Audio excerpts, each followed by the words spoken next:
Assalamualaikum warahmatullahi wabarakatuh.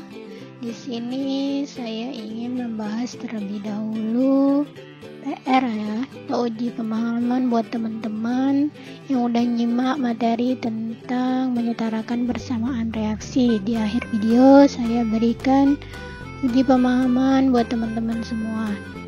Setarakan reaksi berikut. Nah, di sini saya langsung saja bahas ya jawabannya, yaitu nih, kita tinggal menambahkan angka 6 atau koefisien 6 di depan gas oksigen, gas karbon dioksida, dan uap airnya. Sehingga kalau teman-teman hitung di sini C-nya 6, di hasil C-nya juga 6, hidrogennya 12, di hasil hidrogennya juga 12, 2 dikali 6 ya. Lalu oksigennya di sini 6 ditambah 6 kali 2 12 jadi 18, di sini juga begitu. 6 di sini, lalu 6 dikali 2 di sini 12 tambah 6 juga 18, sehingga reaksinya setara. Seperti itu ya teman-teman.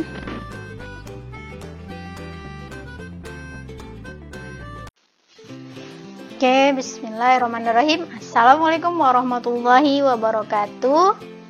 Selamat datang di channel YouTube Reni Novalia, tempatnya belajar kimia itu asik. Oke, terima kasih ya buat yang udah nonton video ini. Untuk video kali ini kita akan membahas materi tentang hukum perbandingan volume atau dikenal juga dengan istilah hukum Gay-Lussac. Sebelum lanjut jangan lupa tekan tombol subscribe-nya ya, dan tekan tombol loncengnya juga supaya kamu selalu update dengan video-video yang baru saya upload. Simak terus sampai habis ya.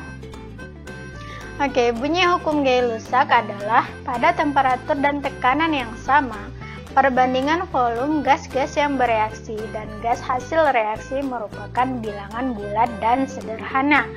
Bunyi hukum ini diambil dari hasil percobaan yang terlebih dahulu telah dilakukan oleh Gay-Lussac ya.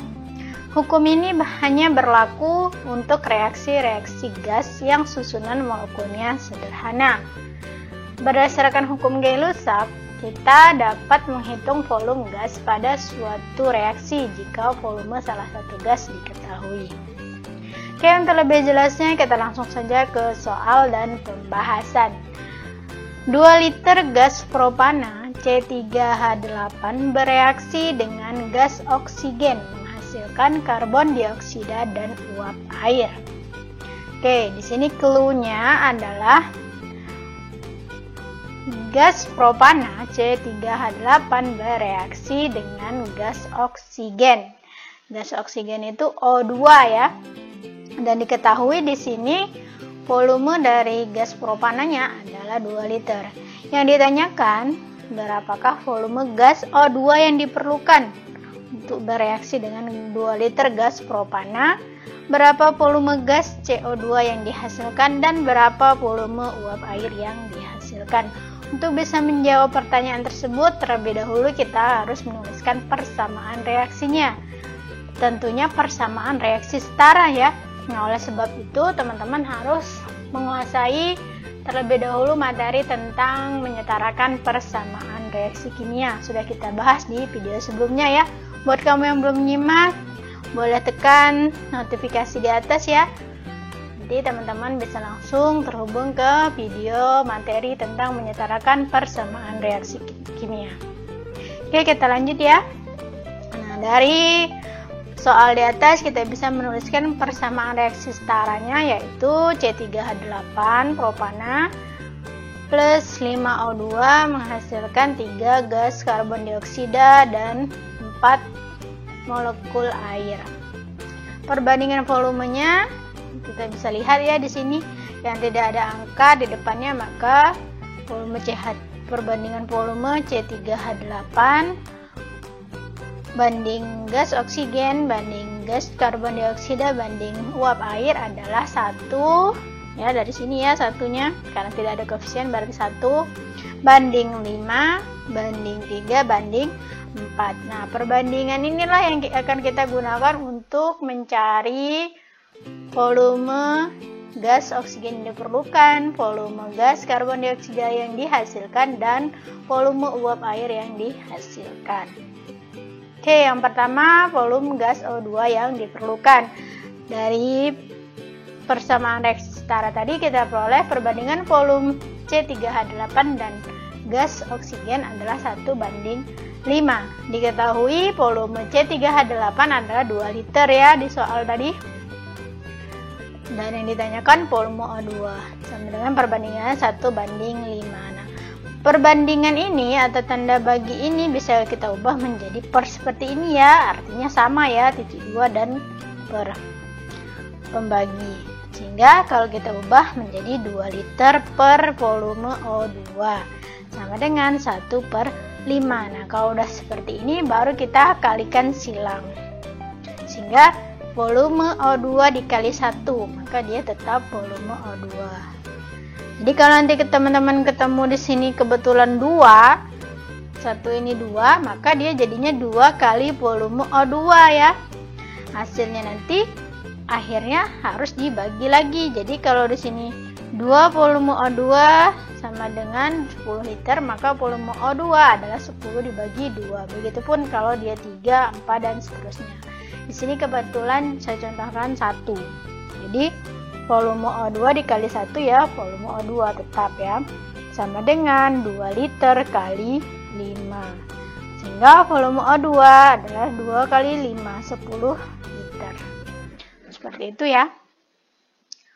Sehingga terjawab volume gas O2 yang diperlukan adalah 10 liter. Oke, kita lanjut yang B ya. Di sini yang B, berapakah volume gas karbon dioksida yang dihasilkan? Berdasarkan persamaan reaksi setaranya tadi, diperoleh perbandingan volume C3H8 banding volume CO2 adalah 1:3. Sehingga volume C3H8 diketahui 2 liter banding volume CO2 sama dengan 1:3. Kita ubah dalam bentuk per ya. 2 liter per volume CO2. Jadi ini sama dengan ini ya, kita ubah dalam bentuk per sama dengan 1/3. Lalu kita kalikan silang. Ini untuk mempermudah kita dalam mengalikan silang ya, supaya teman-teman nggak bingung. Nah, volume CO2 kali 1 maka tetap volume CO2, lalu 2 liter dikali 3. Sehingga volume CO2 sama dengan 2 kali 3, 6 liter. Jadi terjawab ya. Jadi volume gas karbon dioksida yang dihasilkan adalah sebanyak 6 liter. Oke, yang terakhir adalah volume uap air yang dihasilkan. Sama ya caranya, kita tinggal lihat perbandingan koefisien dari persamaan reaksi setaranya. Jadi persamaan reaksi setara itu sangat diperlukan di sini. Kalau teman-teman belum menyetarakannya atau persamaan reaksinya itu tidak setara atau salah, maka sudah bisa dipastikan bahwa hasilnya pun akan salah ya. Dan kadang dalam soal-soal itu dibuat pengecoh, jadi sekalipun belum disetarakan, jawabannya tetap ada di pilihan jawabannya. Jadi jangan terkecoh. Yang pertama yang harus dilakukan adalah menuliskan persamaan reaksi setaranya. Baru kita lihat perbandingan koefisiennya, karena itu kita gunakan untuk mencari perbandingan volumenya kita gunakan dan mencari jawab dari pertanyaan yang ditanyakan. Nah, tadi volume C3H8 banding volume H2 adalah 1:4. Ini berdasarkan persamaan reaksi setara tadi ya. Lalu volume C3H8 diketahui 2 liter banding volume H2O sama dengan 1:4. Lalu kita ubah dalam bentuk per 2 liter per volume H2O sama dengan 1:4. Volume H2O kali 1 sama dengan volume H2O sama dengan 2 liter kali 4. Sehingga volume uap air yang dihasilkan adalah sebanyak 8 liter. Bisa dipahami ya? Buat teman-teman yang mungkin ada yang belum jelas atau yang ingin ditanyakan, boleh tulis di kolom komentar. Jangan lupa share ke teman-teman yang lain. Semoga video ini bermanfaat. Saya akhiri, wassalamualaikum warahmatullahi wabarakatuh. Salam semangat.